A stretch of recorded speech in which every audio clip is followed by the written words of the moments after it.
uma difícil tarefa é, além de confiar que Ele está guardando, mesmo que parece que Ele está guardando, além de confiar que nós estamos indo numa direção segura, quando na verdade tem uma tempestade na nossa frente, é descansar no Senhor. Essa é uma dura tarefa até para nós que vivemos esse contexto igreja, ou que Ele chama dos discípulos mais íntimos ou de mais perto. É difícil, irmão, em certas situações encontrarmos descanso no Senhor, descansar o nosso coração, descansar, crendo que Ele não está indiferente ao que nós estamos vivendo, mesmo que tudo que está na nossa frente não diga isso. Mesmo quando o que é circunstancial, o que nós estamos enfrentando, parece assim, parece que Deus não está aqui, parece que Deus não está ouvindo as minhas orações. Parece, porque não é possível.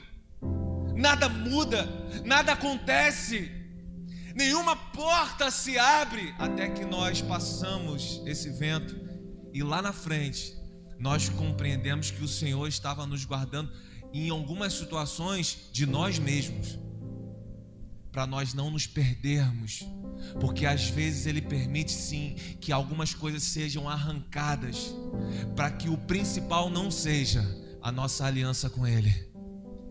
Talvez Ele permita sim que algumas coisas se desfaleçam, para que o principal não se perca, a nossa fé, o nosso relacionamento com Ele, que nos leva a um caminho de salvação. A gente vai entender depois os cuidados do Senhor.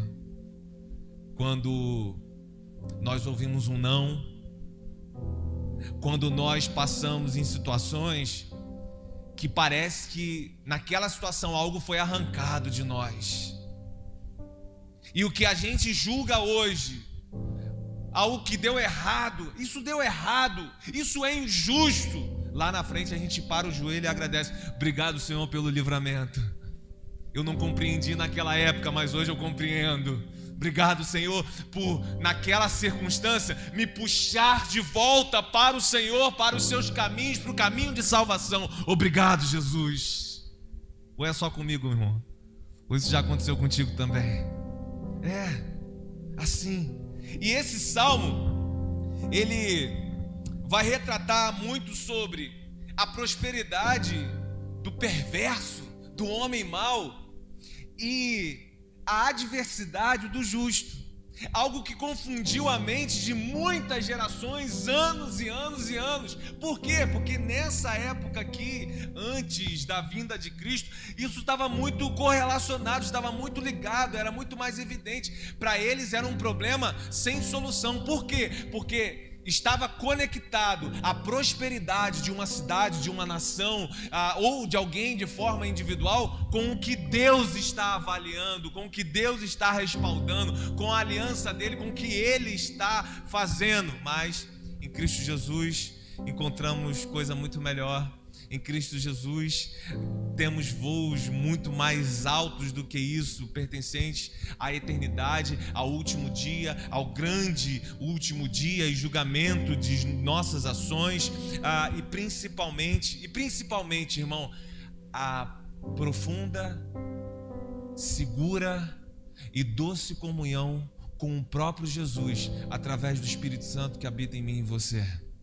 Em Tiago, no capítulo 1, no versículo 12, se você quiser abrir comigo, é rapidinho, só vou aqui falar, só para ilustrar isso que nós abrimos aqui falando. Ele vai dizer assim: bem-aventurado o homem que suporta, preste atenção nisso, com perseverança a provação, porque depois de ter sido provado, receberá a coroa da vida, ao qual o Senhor prometeu aos que amam. Você está aqui na noite de hoje, é um cuidado de Deus na sua vida. Você saber que houve um Cristo que padeceu naquela cruz o que você deveria ter padecido, é uma grande revelação do amor desse Deus a você, porque é isso que faz você renunciar o seu próprio eu, o seu ego, o que na verdade quer fazer fluir através ou frutificar em você as obras da carne, o que vai causar separação com Ele, o que Ele tem projetado para você. E Ele está com isso dizendo o quanto Ele te amou antes de qualquer ação sua em relação a Ele. O quanto Ele te amou quando você não amou. O quanto Ele te amou quando você rejeitou, quando você deu as costas. Ele falou: eu vou para aquela cruz, mas Senhor, o Otávio vai vacilar contigo, Senhor, mas eu amo ele primeiro. Eu perdoo ele antes do pedido de perdão sair da boca dele. Eu vou naquela cruz por ele. Eu vou padecer o que ele deveria ter padecido. E eu não vou ficar ali. Eu vou ressuscitar nesse terceiro dia. E acredite, Jefferson, eu vou desejar com ele, com Alexandre, com Marcelinho. Eu vou desejar com a Luciene ficar com ele, ficar com ela toda a eternidade. Ele nos amou primeiro. E saber que Ele nos amou primeiro, ter a revelação de Cristo, é a expressão desse maior amor, daquele que dá o seu Filho unigênito por mim e por você. Um único Filho, por amor a minha e a sua vida. E às vezes, em alguns percursos, e falta de entendimento, de sabedoria, ou até mesmo numa falta de fé, nós também, como gerações passadas, tiveram dificuldades com isso, de compreender esses momentos. Esses irmãos aqui também tinham essa mesma dificuldade. Esse salmo aqui, ele vai explicar como que o Senhor silencia com o seu povo as muitas lamentações que saíam da boca deles, as muitas murmurações, mesmo depois dele declarar esse amor, dizer que está com esse povo. Ele acalma então as mentes, ele acalma os corações, e ele vai falar como que ele se revela, como que ele se relaciona e como que ele está com o seu povo, com as suas ovelhas, e como que ele trata os lobos que estão em volta desse povo e em volta daqueles que são suas ovelhas. E se a gente prestar um pouquinho atenção, do verso 1 ao verso 11, nós vamos encontrar aqui nesse salmo algumas exortações para aqueles que estão... Presta atenção aqui, irmão. Quando nós estamos aflitos, nós precisamos de uma palavra de esperança. Amém ou não amém? Quando nós estamos aflitos, nós precisamos de uma palavra que nos traga segurança, que nos traga esperança, uma mão estendida que possa nos arrancar daquele caminho de prostração ou daquele momento de prostração. Agora é engraçado que nesse salmo, aos aflitos que nós vamos ver aqui, ele traz algumas exortações. Imagina, irmão, você aflito, você, homem, mulher de Deus, e Deus nesse momento trazer algumas exortações, e para os filhos ele vai trazer alguns deveres. Por quê, pastor? Porque aquele que ainda não o conhece, porque aquele que o rejeita na sua atitude, ele traz exortações para arrependimento. E para quê? Porque no arrependimento você vai desfrutar do zelo e do cuidado dele. Você renova a sua aliança com ele. Você faz uma aliança com ele. Exortações que nos levam, a Bíblia diz que ele exorta aquele que ele ama. Por que ele exorta? Porque ele nos traz na exortação para a presença dele, de onde nós fugimos, de onde a nossa carne foge, de onde a nossa preguiça faz a gente correr, fugir. E ele traz algumas exortações para trazer essas pessoas a ele. E para os filhos ele traz alguns deveres. Se você acompanhar comigo, no verso 1, ele vai dizer: não te indignes. No verso 7, ele vai falar: não te irrites. No verso 8, ele vai falar: não te impacientes. Olha aí, algumas exortações. E se você acompanhar no verso 3, ele vai falar: confia. No verso 4 ele vai dizer: agrada-te do Senhor. No verso 5 ele vai dizer: entrega o teu caminho ao Senhor. No verso 7 ele vai dizer: descansa no Senhor e espera nele. Algumas exortações e alguns deveres. O título dessa mensagem é: descansa no Senhor. Às vezes é difícil. Às vezes é tão difícil descansar, confiar, se entregar ao que Ele tem e o que Ele é. Amém ou não amém? Você pode curvar suas cabeças? Pai, nós te louvamos, te bendizemos por esse tempo ao qual o Senhor nos privilegiou de estarmos aqui na noite de hoje. Nós te agradecemos porque sabemos que foi o Senhor que nos trouxe aqui. Nós te damos graças, Pai, porque o Senhor continua a nos convencer do pecado e do juízo. O Teu Espírito Santo continua a nos mover. E nós te agradecemos e pedimos sabedoria do alto para esse momento, para compreendermos, Pai, as sementes que serão lançadas aqui ao nosso coração. Eu quero declarar aqui, Pai, corações como boa terra a receber da semente do Evangelho na noite de hoje. A semente que produz em nós transformação, metanoia, mudança de mente. A semente que mata o nosso eu, a semente que mata o nosso ego, a semente que traz esperança, a semente que consola, a semente que nos dá o caminho de alívio para a nossa alma e uma eternidade com o Senhor. Nós te damos graças e repreendemos aqui, Pai, toda a ação satânica contra mentes e corações, contra esse tempo, Pai, seja repreendido em nome do Senhor Jesus. Aqui nós declaramos um tempo de sabedoria diante da sua verdade, da sua palavra. Aqui nós declaramos um tempo de vida na sua presença, em nome do Senhor Jesus. E toda a igreja diga amém.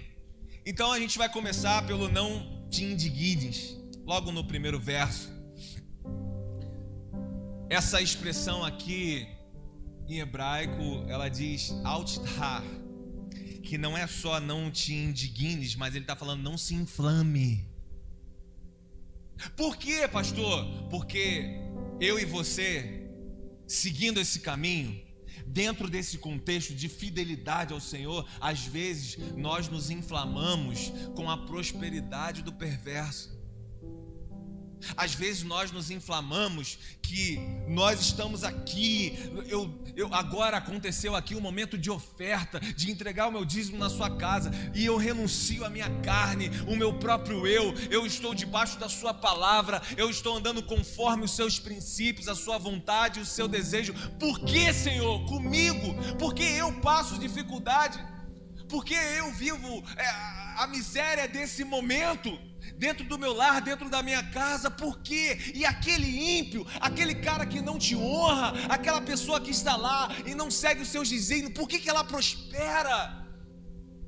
Eles também tinham essa dificuldade, e ele está dizendo assim: ei, olha para mim, não te indignes, altithar, não se zangue, não se inflame, porque a minha, a sua natureza carnal, irmão, vamos ser real aqui, a gente se inflama rápido demais com aquilo que nós não conseguimos alcançar em compreensão das respostas, dos dilemas da nossa vida, do que nós estamos vendo e que parece injusto.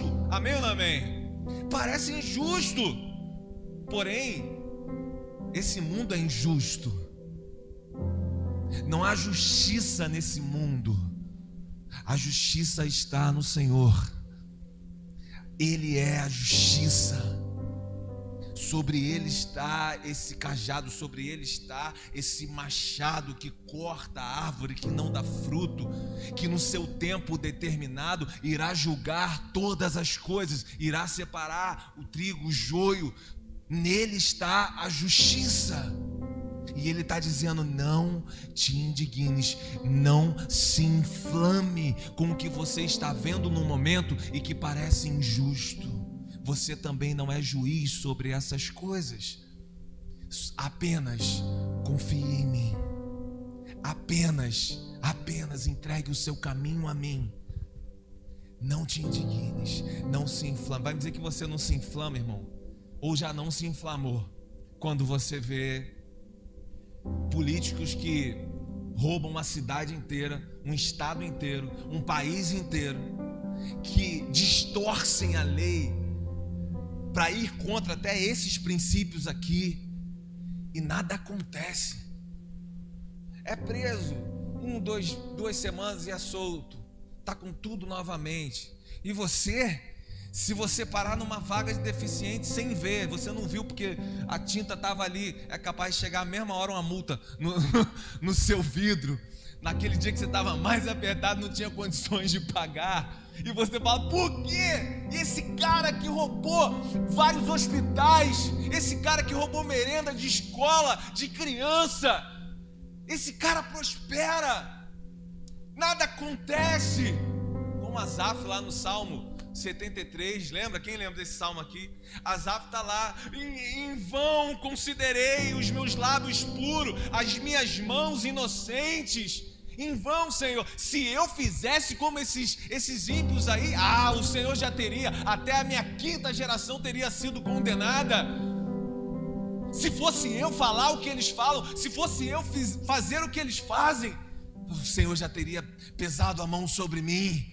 Só que no verso 17 diz assim: até que entrei no Santo dos Santos e percebi qual é o fim deles e qual é o meu fim. Até que entrei no Santo dos Santos e percebi, Senhor, eu estava como um animal irracional diante da minha fraqueza, porque hoje sei, bom mesmo é estar na sua presença, bom mesmo é adorar o Senhor, não há outro como o Senhor, nem no céu, nem na terra.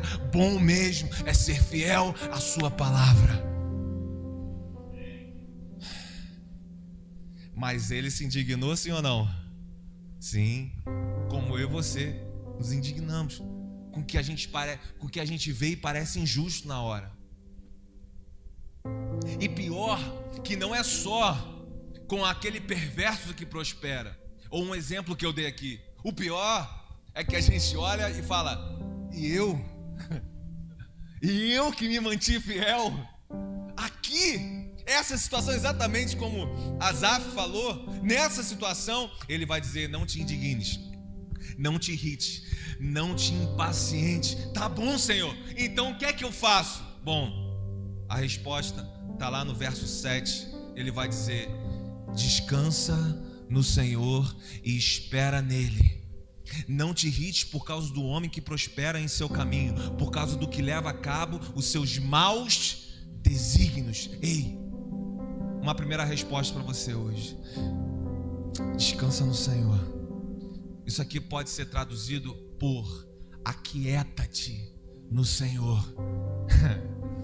Jerônimo Savonarola, ele foi um grande pregador na Florença renascentista, e ele diz: talvez esse é o preceito mais difícil, talvez não, ele disse que é o preceito mais difícil dado aos homens. Eu não sei se você concorda com ele, mas se aquietar no Senhor é muito difícil. Descansar no Senhor, essa palavra no original, ela é totalmente o oposto de você se debater, de você murmurar, de você se queixar. Tem alguém que murmura aí? Não levanta a mão. Que se queixa aí quando não dá certo? Não levanta a mão. Só para. Eu costumo dizer que a murmuração é a playlist favorita de Satanás. A gente pode reagir de 2 maneiras. Você pode adorar ao Senhor com cânticos, com louvores. Você pode adorar ao Senhor até mesmo com o seu silêncio. Quando você tem vontade de espernear, quando você tem vontade de murmurar, de se queixar, e você se silencia, encontrando um descanso no Senhor. Se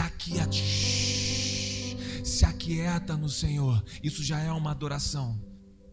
Ou a gente pode adorar o adversário das nossas almas murmurando, se queixando, falando: Deus, comigo você não vê, né, o que está acontecendo, não é possível, só comigo que é assim. Irmão, se eu for abrir um microfone aqui, todo mundo tem um testemunho de algo difícil na sua vida aqui, que cada um vai ficar aqui falando durante 2 horas. Agora, o que você vai fazer com isso? Você vai murmurar? Você vai falar que você é vítima e vítima para o resto da vida? e se afundar num vitimismo, ou você vai se aquietar para encontrar as soluções naquele que pode te resgatar desse abismo, naquele que pode animar novamente a sua fé, naquele que pode restaurar a esperança do seu coração. Aquieta-te. Calma. Espera no Senhor. Esperar no Senhor não é não fazer nada. Eu falo muito isso aqui também. Esperar no Senhor é fazer tudo que está a seu alcance, na sua responsabilidade humana, e não mexer 1 milímetro naquilo que só Deus pode fazer. Às vezes a gente perde muito tempo, muita energia, querendo fazer o que só Deus pode fazer, o que só Ele pode mover, a porta que só Ele pode abrir, o que só Ele pode sarar, o que só Ele pode curar. Irmão, faça a sua parte, faça tudo que estiver a seu alcance. São portas fechadas de emprego, amém, irmão? Se levanta. A gente teve um testemunho do irmão aqui, quando eu falei isso numa administração passada, foi do Alex, eu acho. Se levanta então, irmão. O que você pode melhorar amanhã? Qual é o curso que você pode fazer? Como que você pode começar a melhorar o seu currículo? Como é que você pode trabalhar a sua rede de relacionamento? Quem pode talvez abrir essa porta para você? Faça tudo, mas entregue na mão do Senhor aquilo que só Ele pode fazer. Esperar nele, se aquietar nele, descansar na presença dele. Acompanha o verso 8 aí comigo. Ele diz: deixa a ira, abandona o furor, não te impacientes, certamente isso acabará mal.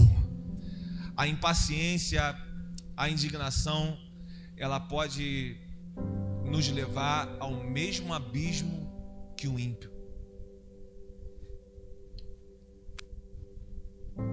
Ele não está falando para o ímpio, ele está falando para a gente, dos deveres dos filhos. E ele está falando: olha, não caia nisso, porque isso pode acabar muito mal.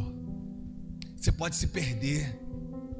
Isso pode alcançar a sua casa, a sua família, o destempero, o descontrole agora dentro do seu lar, sabe? A palavra diz que é a palavra branda que acalma o furor. Está lá em Tiago, se eu não me engano, capítulo 1, versículo 20. É a palavra branda que acalma o furor. Perdão, Tiago capítulo 1, versículo 20 é: a ira do homem não promove a justiça de Deus. A sua ira não vai promover a justiça de Deus, irmão. O que ele tem que fazer, ele vai fazer no tempo dele e na forma dele. Pode ter certeza disso.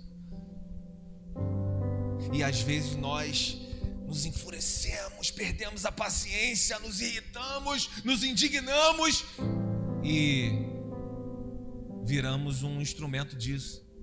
Com todo tipo de relacionamento, todo tipo de pessoa que a gente se relaciona dentro da igreja, dentro do trabalho, dentro da nossa casa. E ele está falando: olha, ei, atenção, filhos, isso pode acabar mal. Sai disso. Sai disso. Procure em mim esse descanso. Se aquieta um pouco, porque eu estou contigo. Você vai ouvir a minha voz, e mais do que a minha voz, a minha presença, ela vai te sustentar. Eu estou contigo, descansa. Verso 2, se você perceber o como que isso pode acabar mal, diz assim: pois eles dentro em breve definharão como a relva e murcharão como a erva verde. Eles quem? Os malfeitores. E ele está falando: não tem inveja desses malfeitores, não tem inveja dos que praticam iniquidade. Eles definharão como a relva, murcharão como a erva verde. Isso é acabar mal. E ele está dizendo: olha, essa indignação, esse não saber esperar em mim, esse não confiar em mim, isso também pode acabar mal para você. Ele está dando aqui alguns deveres. Tá bom, pastor? Então, o que eu faço de novo? Segundo ponto aí para você. Se no primeiro ponto a resposta era descansa no Senhor, no segundo ponto nós vamos ver no verso 3. Ele vai dizer: olha a resposta de Deus para mim e para você. Confia no Senhor e faz o bem. Habita na terra e alimenta-te da verdade. Eu não sei se você pegou aí, irmão. às vezes falta confiança minha e sua no Senhor, porque eu e você não temos nos alimentado da verdade. Às vezes falta a confiança que nos faz descansar nele, contra tudo que é contrário que está acontecendo, contra todas as dificuldades internas que eu tenho da minha carne, que milita contra o Espírito, simplesmente porque nós não temos nos alimentado da verdade. Habita nele, ele está dizendo, na terra, e alimenta-te dessa verdade. Agrada-te do Senhor e Ele vai satisfazer os desejos do teu coração. Tem um monte de gente que pega essa palavra aqui, né, irmão, e distorce, confundindo que o Senhor está aqui para nos servir e servir qualquer desejo do nosso coração. Eu li aqui no domingo, se você esteve presente, que o coração do homem é perverso e enganoso, diz a palavra. O meu e o seu coração, ele é enganoso. Quantas vezes você foi pelo seu coração e deu ruim? Amém ou não amém? Porque ele é perverso, porque ele é enganoso. Agora o que ele está dizendo é, se você se alimenta da palavra, você sabe o que pedir ao Senhor, você sabe o que desejar no Senhor, e Ele vai satisfazer o desejo do seu coração, que está alinhado com o que Ele deseja para você. Amém ou não amém? É isso. Então, nisso eu vou poder me agradar de Deus, porque eu vou poder e vou conseguir compreender os sims e os nãos, as portas abertas e as portas fechadas. Eu vou agradar, porque eu sei que Ele tem suprido e Ele tem me guardado. A gente tem uma compreensão diferente da vida. A nossa ótica, ela muda diante do que é circunstancial, dos ciclos que nós vivemos na vida. Nós não ficamos mais, irmão, que nem criança choramingando pelo que não aconteceu hoje, pelo que eu esperava. Eu fiz tantos planos. Sim, você fez planos, mas é da boca do Senhor que vem o sim e o amém. E os planos dele são maiores, são melhores do que o que eu faço e do que você faz. Amém ou não amém? Se agradar do Senhor, se alimentar da palavra, nos faz compreender melhor o plano dele. E às vezes nós sofremos diante do plano dele simplesmente porque nós não compreendemos o que está ali no final. Agora, se nós compreendermos na sua palavra, nós passamos a nos agradar até mesmo de quando ele olha para a gente e fala: não, hoje não. Isso muda a nossa ótica de vida e nós passamos a sofrer menos. Segundo ponto, o que eu faço? Confia, agrada-te dele. Da mesma forma ele está dizendo, como eles se agradam naquilo que é corruptível, naquilo que é passageiro, naquilo que é momentâneo. Ele está dizendo: agrada-te do que o Senhor tem reservado para você. Quando realmente nós nos agradamos do nosso Senhor, quando eu e você nos agradamos do nosso Senhor, nós iremos nos compadecer daqueles que se perdem, ao invés de nós invejá-los. Ao invés de nós ficarmos nos comparando, quem está fora, quem está dentro, como esse povo, se nós nos agradarmos do Senhor, entendermos esse plano dele, nós, ao invés de invejá-los, nós vamos nos compadecer e nós vamos virar intercessores dele. Eu falei desses políticos aqui, que na hora, olhando aqui para vocês, tem uma concordância total de um inflamar, um sentimento de indignação. Mas quantas vezes você orou e você se compadeceu dessa pessoa? Um ladrão, alguém que no seu julgamento, no meu julgamento, não merece. Ele não merece viver isso que nós estamos vivendo em Deus. E a gente olha para Jesus e Jesus fala para um ladrão que está ali, que vê nele a salvação, que não faz como os outros que estão debochando do outro lado na outra cruz. E ele fala para esse ladrão chamado Dimas, o ladrão da cruz, ele fala: ainda hoje estarás comigo no paraíso. Se nós nos agradarmos do Senhor, compreendermos o seu plano, nós vamos ser muito mais intercessores. Vai existir muito mais o compadecer no nosso interior do que qualquer tipo de julgamento e comparação. Essa hora era para você falar glória a Deus, irmão. Amém, aleluia, amém. Vai ser diferente os deveres dos filhos. E ele continua dizendo no verso 5, acompanhem comigo: entrega o teu caminho ao Senhor, confia nele e o mais ele fará. Entrega o teu caminho ao Senhor. Aqui apresentada pela Vulgata do século V, traduz como revela teu caminho. Revela teu caminho.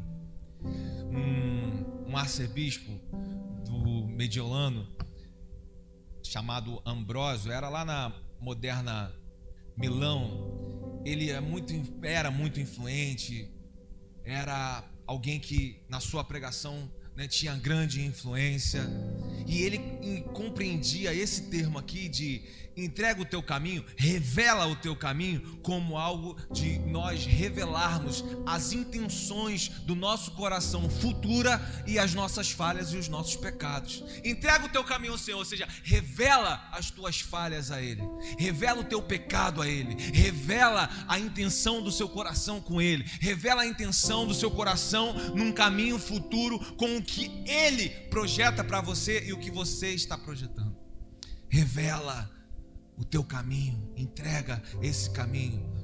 Ele chega a dizer, irmão, de uma forma inteligente, se nós não podemos esconder nada de Deus, se Ele esquadrinha o nosso coração, a intenção do nosso coração, Ele diz assim: por que então não confessar o meu pecado e não abandonar? Por que então não entregar o meu caminho a Ele? Se Ele já sabe de todas as coisas. Nathaniel Hard disse que é um ofício muito danoso, é um ofício muito duro ser secretário do próprio inimigo das nossas almas. Entrega o teu caminho,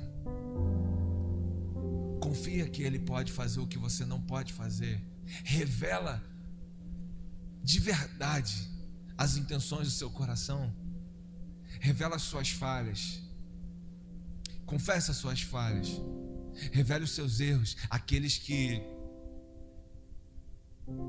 nem em oração nós falamos em voz alta, fica só no pensamento, talvez por vergonha, talvez pelo medo de sermos julgados, mas a verdade é que Deus já sabe de todas as coisas.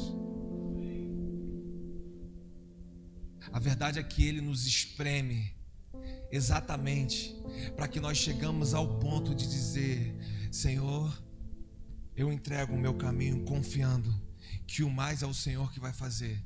Eu revelo aqui quem eu sou. Na verdade, não por causa do Senhor, porque o Senhor sabe de todas as coisas, mas eu revelo porque eu quero diante do Senhor me despir. A gente fica tentando se esconder. Lembra de Adão após o pecado? A primeira coisa que ele faz é o quê? Deus chama, a viração do dia, Deus chama, mas ele está escondido. O que é natural, ficou natural aqui na nossa carnalidade, quando na verdade Jesus está falando assim: ei, você errou, corre para mim, não se esconda de mim. Você caiu, você falhou, desanimou. Ei, Ele está dizendo: corre para mim. Caiu em um desses deveres, não confiou ao ponto que deveria confiar. É alguém que não se alimentou dessa palavra e por isso não compreendeu esse caminho, não se agradou de mim, não conseguiu descansar na minha presença, não conseguiu esperar em mim. Ele está dizendo: corre para mim, não se esconda de mim, não se envergonhe com o seu erro, confesse e abandone o seu erro. Eu sou perdoador. Sou eu que renovo e faço nova todas as coisas. É a minha presença, então é para ela que você deve correr, que você deve crer.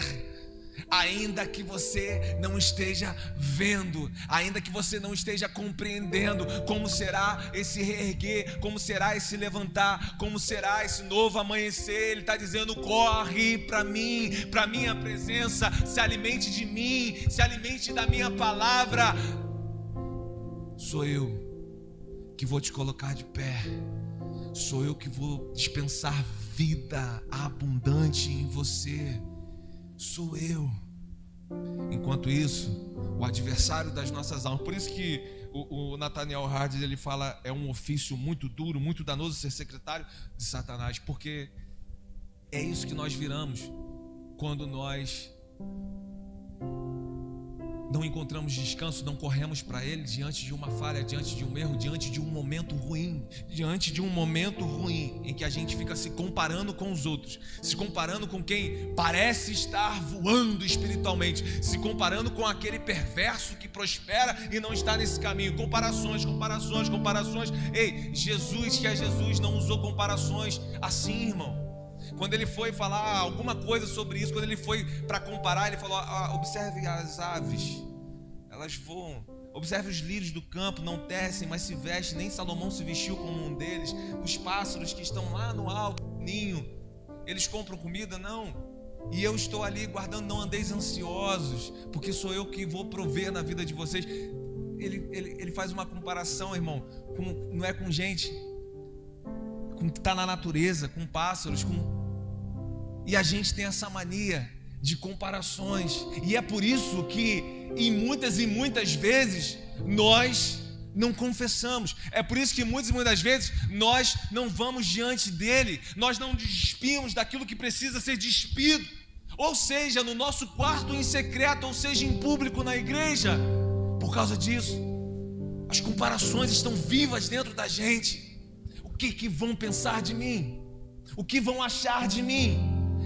As comparações com aquele que está bem no meu olho natural, não está bem no meu olho natural, recebe de Deus, não recebe de Deus, e nós ficamos presos, e nós não corremos para descansar naquela destra que nos sustenta, e nós continuamos querendo vencer na força do nosso braço, quando na verdade Ele falou: filho, deixa eu guerrear essa guerra por você. É tudo que nós queremos. Quem que não quer Deus guerreando a sua batalha? Ninguém vai levantar a mão aqui. Quem que não quer? Não, todo mundo quer. Mas quantos se colocam em confiança, obediência, se agradando dele, entregando, revelando o teu caminho e descansando e esperando nele?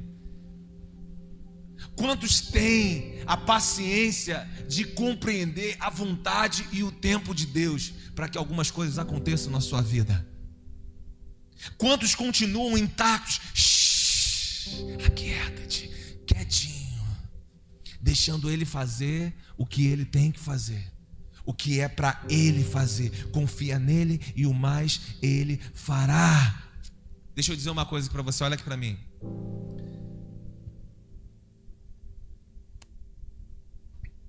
Nós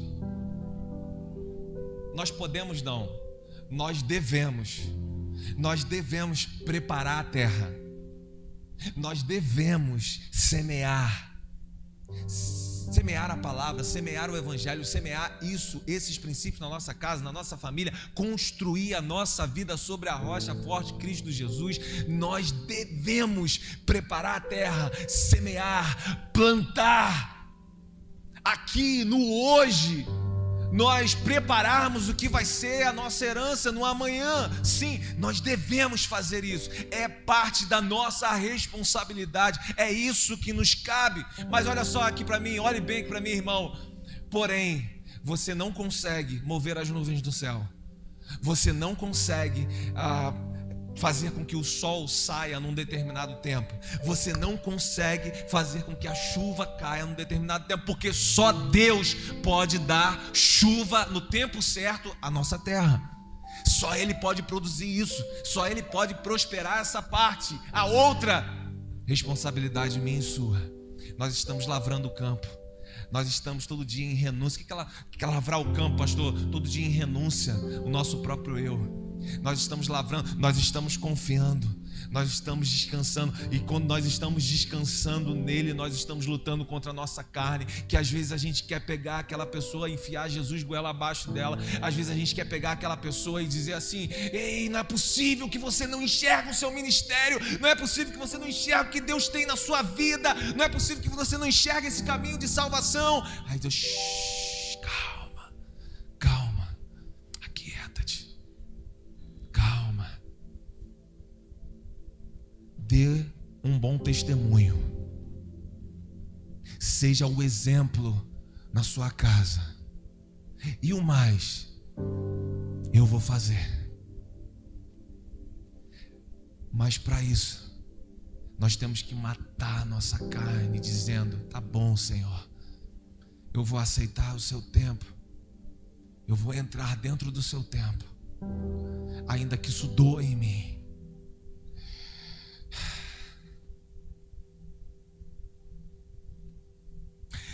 Ainda que eu não consiga entender por quê. Por quê? Porque eu tenho que passar por isso? Por quê?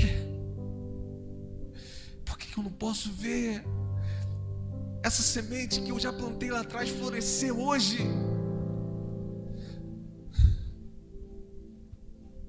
Porque essa porta não é aberta.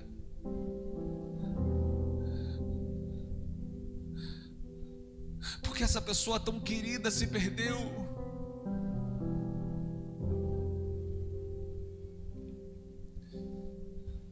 Eu fiz tudo certo. E o Senhor, Ele está dizendo: calma. Assim como uma mãe amorosa nina o seu filho nos braços, nós encontramos essa paz quando nós deixamos de nos debater, quando nós deixamos de murmurar, quando nós deixamos de nos queixar e nós aceitamos o descanso dos braços do Senhor.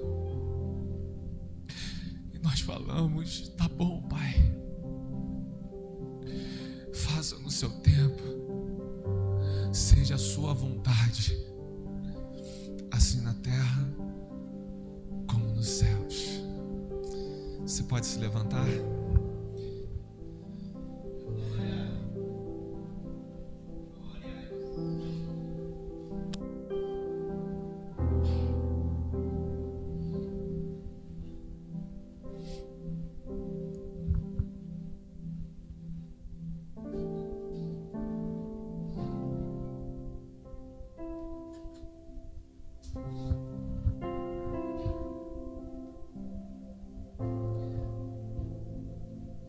Não perca a paciência.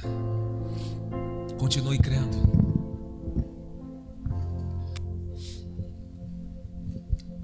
Indignado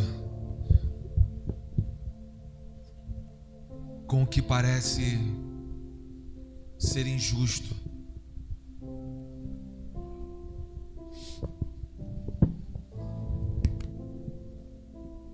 A justiça está no Senhor.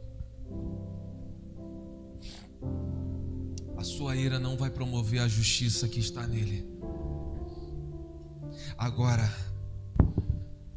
o seu confiar, o seu se agradar nele, a sua confiança em entregar o teu caminho a ele, em esperar nele e descansar nele, vai fazer da sua vida um grande testemunho do quanto vale a pena acreditar, ainda que não possamos ver hoje, ainda que não possamos enxergar no que é natural, mas que olha aqui para mim, que não está indiferente no que é espiritual e o que ele ainda guarda, e no que ele ainda guarda os seus, e no que ele ainda guarda os seus, os que se mantêm fiel a Ele. Guarde essa palavra no seu coração como esperança e ânimo na noite de hoje, porque os deveres que recebemos como filhos também estão nos guardando das nossas decepções, das nossas frustrações, das nossas inquietações que nos tiram da presença dEle. Essas direções, elas estão me guardando e te guardando do que Ele chama ali, do que aquilo que pode acabar mal. Mas eu quero declarar aqui que sobre a sua vida não vai acabar mal, em nome de Jesus.